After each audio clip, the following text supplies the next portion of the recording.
Hello good evening நட்புக்களே, எல்லாரும் எப்படி இருக்கீங்க? நான் நிறைய வாடி சொல்லிக்கிறேங்க, வாழ்க்கையில் பிரச்சனைகள்லாம் வரும்போது நம்ம சந்தோஷப்பட்டுக்கிறோம்னு சொல்லிட்டு எப்பயுமே வந்து கெட்டதுக்கு அப்புறம் நல்லது தான் நடக்கும். இதுதான் வந்து யூனிவர்சலாக. ஒரு ஊரில் வந்து ரொம்ப அப்படியே திறமையான ஒரு சிற்பி இருந்திருக்காருங்க. அவர்கிட்ட வந்து கல்லுகள்லாம் பேசி இவர் கல்லுக்கிட்ட பேசுவார். அந்த அளவுக்கு வந்து ஒரு அந்யோன்யம் கல்லுக மேலே. நம்ம பொதுவாகவே எது ஒன்று பொருள் மேலே நம்ம அன்பு ரொம்ப வைக்கிறோமோ அது பேசுகிற மாதிரி நம்மளுக்கு இருக்கும். செடி கொடி பிடிக்குதா, அந்த செடி கொடிலாம் பேசுகிற மாதிரி இருக்கும். வந்து வைக்கிற அன்புனால அது பேசுகிற மாதிரி இருக்கும். அந்த மாதிரி அந்த சிற்பிக்கு வந்து கல் வந்து அவர்கிட்ட பேசுகிற மாதிரி இருக்கும்.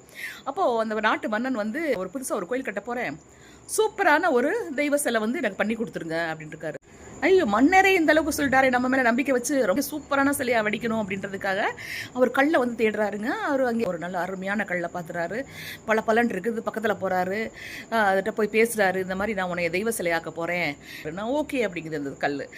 ஆனால் அவர் அடுத்த நாள் வந்து உளி சுற்றி எல்லாம் கொண்டு வந்து அடிக்க ஐயோ என்னை விட்டுருங்க, எனக்கு வலி தாங்க முடியல, நாளெல்லாம் அதெல்லாம் வேண்டாம், எனக்கு விட்டுருங்க. இல்லை கொஞ்சம் போகிறதுக்கு நீ தெய்வமாகலான்னு. இல்லை எனக்கு ஐயோ வேண்டவே வேண்டாம், இந்த அடி வேணா தெய்வமாக வேணான்னு இந்த கல் சொல்லிடுது. என்னடா பண்ணுறதுன்னு சொல்லிட்டு ரொம்ப வருத்தப்பட்டு இப்படி ஒரு கல் நம்மளுக்கு கிடைக்குமா அப்படின்னு வருத்தப்பட்டு விட்டுறாரு. ஆனால் பக்கத்தில் அவங்க தள்ளி வந்து குப்பைகளாக நிறைஞ்சு கிடக்குது. அங்கேருந்து ஒரு குரல் கேட்குது, சிற்பியே இங்கே வாங்கன்னு சொல்லிட்டு பார்த்தா அங்கே ஒரு கல், அது மேலே குப்பையெல்லாம் போட்டு ரொம்ப கடுப்பாக அழுக்காக தெரியுது. அப்போ சொல்கிற, என்னைய வேணால் நீங்கள் செதுக்கி என்னை தெய்வமாக்குன்னு. ஐயோ நீ என்ன இப்படி ஒரு குப்பை மேட்டுறதுன்னு கேட்குறீன்னு. இல்லை பரவாயில்ல, நீங்கள் என்னை செதுக்குறீங்கன்னா நான் உள்ளுக்குள்ள நல்லா தான் இருக்கிறேன், மேலே தான் என்னை வந்து இந்த மக்கள்லாம் என்னை அழுக்காக்கி வச்சுக்கிறாங்க, நீங்கள் என்னை செதுக்குறீங்கன்னா உள்ளே நான் நல்லா இருக்கிறேன் அப்படின்னு சொல்லுது. அப்படியா அப்படின்னு சொல்லி பார்த்தா எடுத்து செதுக்க உண்மையிலேயே வந்து அந்த முதல்ல அவர் சூஸ் பண்ண கல்லை விட இந்த கல் வந்து அவ்வளோ ஒரு நேர்த்தியான கல்லாக இருக்குது. சிலைக்குன்னே இது படைக்கப்பட்ட கல்லுமா இருக்குது. அவர் அழகாக ஒரு மாதம் இது செஞ்சுறாரு.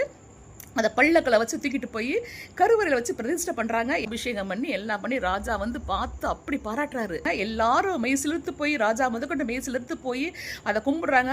அது தெய்வம் வந்து இவர்கிட்ட வந்து எல்லாரும் தெய்வத்தை கூப்பும்போது அந்த தெய்வம் வந்து இவரை வந்து பார்த்து கை கூப்பி, எனக்கு இப்படி ஒரு ஒரு குப்பையில் கிடந்த என்னை வந்து நீ இப்படி ஒரு இதில் ஆக்கி வச்சுக்கிற சிற்பியே, நீ என்னை உருவாக்குனதுனால நீ எனக்கு தகப்பன் மாதிரின்னு அது வணங்குது. அங்கே அப்படி அவர் மெயின் சிலுத்து போய் நிற்கும் போது இன்னொரு பக்கம் இருந்து ஐயோ அங்கே சிற்பின்னு இன்னொரு சத்தம் கேட்குது. என்னடா என்ன கத்துதுன்னு பார்த்தா, கோயிலுக்கு வெளியில் மக்கள் ஏறி வர்றதுக்கு பெரிய ஒரு கல் ஒன்று வெளியில் போட்டிருக்காங்க. அந்த கல் கத்துது, சிற்பியே என்னை ஞாபகம் இல்லையா, என்னை நீங்கள் சிலை செதுக்கிறேன்னு அடிச்சிங்களே, 2 அடியோட நான் வேணான்ட்டே, என்னை நீங்கள் செதுக்கிறீங்கன்னா அந்த வழியை நான் தாங்கியிருந்தேன்னா இன்னைக்கு நான் தெய்வமாக இருப்பேன், எல்லாரும் என்னை வணங்கியிருப்பாங்க, கொஞ்சம் வழி பொறுத்துக்காமல் இருந்ததுனால இன்னைக்கு நான் எல்லார் காலையும் மிதிப்படுறேன்னு.